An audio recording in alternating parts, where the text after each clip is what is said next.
Nicolas Beson, bonjour, est-ce que vous pouvez vous présenter? Alors bonjour, je m'appelle Nicolas Beson, je suis enseignant-chercheur en STAPS à l'Université de Paris et parallèlement à ça, je suis également le vice-président en charge des questions de santé, de société et d'éducation au sein de l'association France e-sport. Très bien. Alors vous êtes également donc sociologue de l'e-sport. C'est quoi un sociologue de l'e-sport?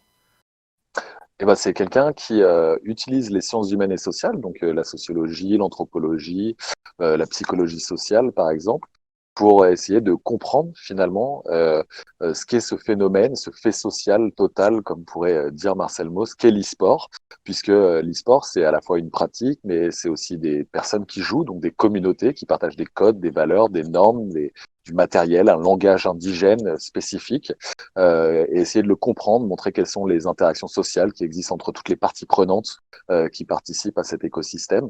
Donc voilà un petit peu à quoi on pourrait à quoi pourrait ressembler un sociologue de l'e-sport. D'accord, merci beaucoup pour cette présentation. Alors aujourd'hui, on va pas forcément parler d'un sujet très joyeux, hein, on va parler un peu coronavirus et tout.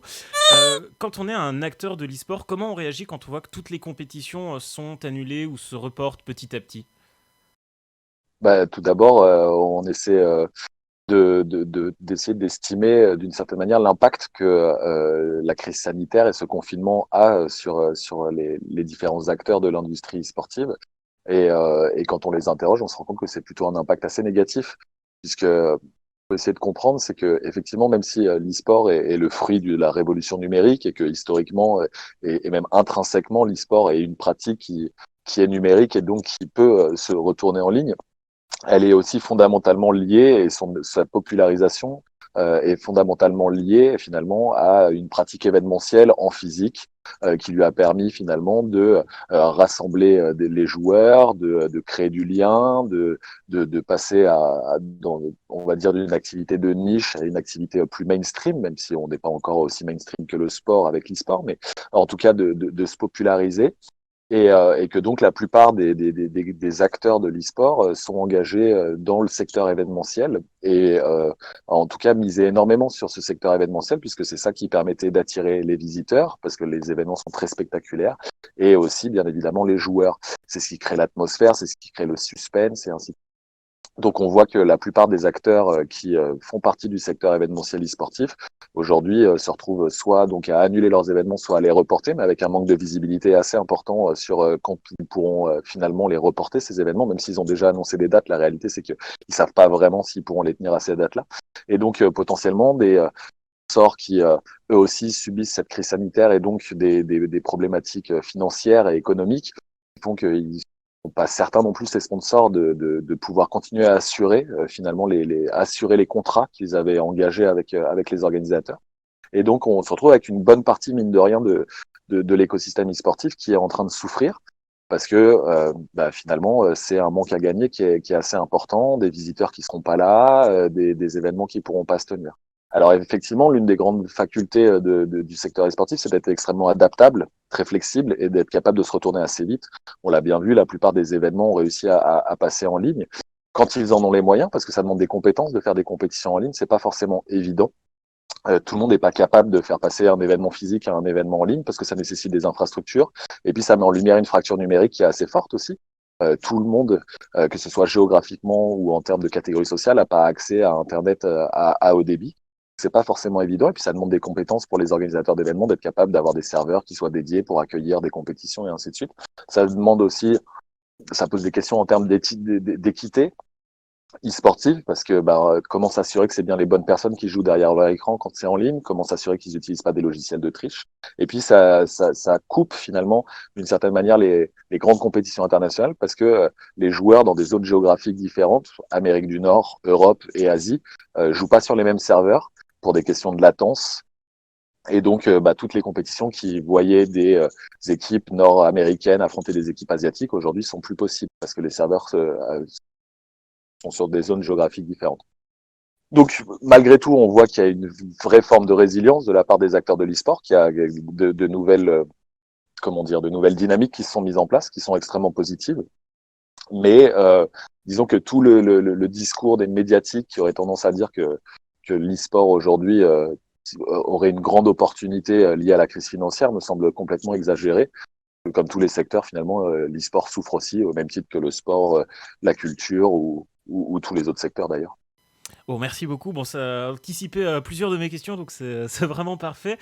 Mais il y a quand même une question, c'est est-ce qu'il y aura un avant et un après coronavirus dans le milieu de l'e-sport? Moi, je pense pas spécialement dans le milieu de l'e-sport. Il y aura un avant et un après coronavirus de manière générale dans nos sociétés occidentales principalement parce que c'est assez nouveau pour nous dans les sociétés occidentales. Euh, Bien évidemment que ça aura un impact. Après, est-ce que ça aura un impact sur le long terme? Ça, c'est difficile de dire. Je pense que ça va avoir un impact à moyen terme sur les prochains mois, les prochaines années. Je pense qu'effectivement, ça va laisser une forme de cicatrice. Mais le temps faisant office de médecin, petit à petit, cette cicatrice va se refermer et peut-être qu'on oubliera dans 4-5 ans à quel point ça avait été quelque chose qui avait clairement modifié la façon d'appréhender les événements e-sportifs. Mais oui, bien évidemment, aujourd'hui, on va voir de plus en plus d'acteurs de l'e-sport qui potentiellement n'avaient pas vraiment de stratégie autour du numérique. Clairement, aujourd'hui, ne plus écarter cette possibilité et intégrer dès les premières réflexions des stratégies numériques.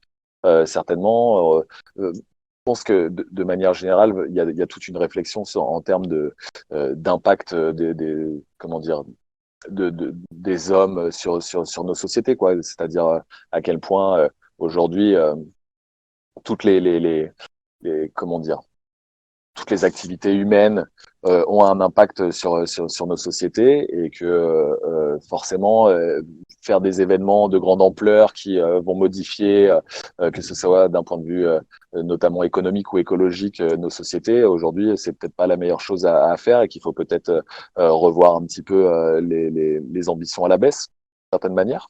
Voilà, c'est des choses qui vont être évidentes. Et puis après, à voir aussi comment l'événement de la crise financière va permettre de mettre en avant des fragilités au niveau de l'industrie sportive auprès des pouvoirs publics sur des aspects législatifs, sur des aspects de régulation qui pourront peut-être permettre dans les mois qui vont suivre de faire avancer comment dire des dispositifs sur lesquels l'e-sport était en train de travailler et qui mettaient du temps à arriver. Et peut-être ça va s'accélérer. Je pense des choses toutes bêtes, mais la régulation des compétitions en ligne aujourd'hui en France est assez inexistante. Et c'est pour ça aussi que la plupart des organisateurs d'événements faisaient beaucoup de compétitions en physique. Et je pense que là, le fait que tout soit obligé de passer en physique, en ligne, va peut-être accélérer le regard des pouvoirs publics sur la régulation des compétitions en ligne sur le territoire français. Donc du coup, est-ce que la situation est un petit peu bénéfique quand même pour l'e-sport? Est-ce que l'e-sport peut en tirer quelques bons côtés? Bah, elle est bénéfique. Oui, on peut. Après, ça dépend si on a envie d'être optimiste, si on a envie de voir le verre à moitié vide ou à moitié plein, quoi. Bien évidemment, je pense que il y a forcément des bonnes choses qui vont ressortir de cette crise. Encore faut-il vouloir s'en donner les moyens. Après, elle est bénéfique aussi pour certaines disciplines sportives, pour certains acteurs. Les acteurs de l'e-sport qui développent que des outils totalement numériques, c'est hyper bénéfique pour eux. Je pense notamment, par exemple, aux organisateurs, enfin pas aux organisateurs, mais aux plateformes de cours en ligne, de coaching en ligne, par exemple, qui aujourd'hui connaissent une vraie augmentation de leur activité parce que les gens sont chez eux et que c'est peut-être l'occasion finalement de progresser sur leur jeu vidéo préféré ou favori, quoi. Donc ça, c'est assez bénéfique pour eux. Et puis, on le voit bien, c'est pour les jeux de simulation de sport qui ont des partenariats avec des grandes fédérations internationales ou des fédérations nationales sportives, comme les jeux de simulation de course, comme la Formule 1 virtuelle, le NASCAR virtuel, la voile virtuelle, le cyclisme virtuel ou même le football virtuel, on le voit bien aujourd'hui, bah c'est ces rares fédérations sportives qui continuent à créer du contenu. Ça leur donne de la visibilité et ça permet de donner de la visibilité à ces disciplines sportives qui on pourrait qualifier un peu de confidentielles ou de marginales, quoi, d'une certaine manière. Et on le voit, les audiences augmentent énormément sur ces disciplines-là. Alors après, c'est qu'une goutte d'eau au sein de l'écosystème e-sportif, quoi. C'est-à-dire que les audiences de sim racing soient très élevées, c'est une très bonne chose, mais ça représente pas grand-chose par rapport aux audiences sur des jeux majeurs que peuvent être League of Legends, Counter-Strike ou je sais pas Hearthstone, Rocket League ou d'autres, quoi. Par contre, pour ces disciplines-là, c'est bien et ça leur donne de la visibilité. Et je pense que ça, c'est une très bonne chose. Ça peut potentiellement, finalement, cette crise, encourager d'autres partenariats entre le monde du sport et le monde de l'e-sport et faire arriver de nouveaux investisseurs, de nouveaux acteurs pour permettre de développer une pratique e-sportive qui soit encore plus globale. Super, merci beaucoup. Du coup, une dernière petite question. On va parler un peu de Valorant, qui a lancé sa bêta voilà, pendant toute cette période de confinement notamment. Est-ce que ça a facilité la com de Valorant ou d'autres jeux, par exemple? Je sais pas si ça l'a facilité. Je pense que Valorant était déjà pas mal attendu par soit les joueurs de FPS en général, par toute la communauté League of Legends ou fans de Riot en général. Il y avait pas mal d'attentes. Oui, ça a dû jouer, mais on le voit bien. Ils n'avaient pas spécialement besoin de ça pour que ça fasse déjà, j'ai pas envie de dire buzz, mais c'est peut-être le premier mot qui me vient en tête, mais ça a fait un sacré buzz. Mais il y a d'autres jeux qui en profitent beaucoup, quoi, effectivement, quoi. Soit Animal Crossing ou que ce soit Warzone, c'est des jeux aujourd'hui qui le calendrier a fait qu'ils sont sortis en cette période de confinement et effectivement, ça a certainement été favorable pour leur popularité sur les plateformes de streaming de manière générale et les audiences et le nombre de joueurs d'ailleurs, que ce soit Animal Crossing, les ventes ont explosé, Valorant, le nombre de joueurs doit être extrêmement important. J'ai pas vu passer de chiffres, je crois pas qu'on ait de données sur le nombre de joueurs connectés, mais par contre on a eu des données sur le nombre d'audiences sur le premier jour, c'était assez incroyable. Donc après, ces jeux-là, ils fonctionnent, c'est pas, s'ils fonctionnent, c'est pas juste parce qu'il y a un confinement, c'est parce que c'est des bons jeux, quoi. Après, on les aime ou on les aime pas, mais Valorant, clairement, il y a un gameplay qui semble être bien réfléchi et faire ses preuves. Animal Crossing, c'était la suite qui était attendue et puis bon, le jeu a l'air de plaire au plus grand nombre. Warzone, c'est peut-être un peu la bonne surprise, quoi, mais tout le monde savait que ça allait certainement être un bel opus.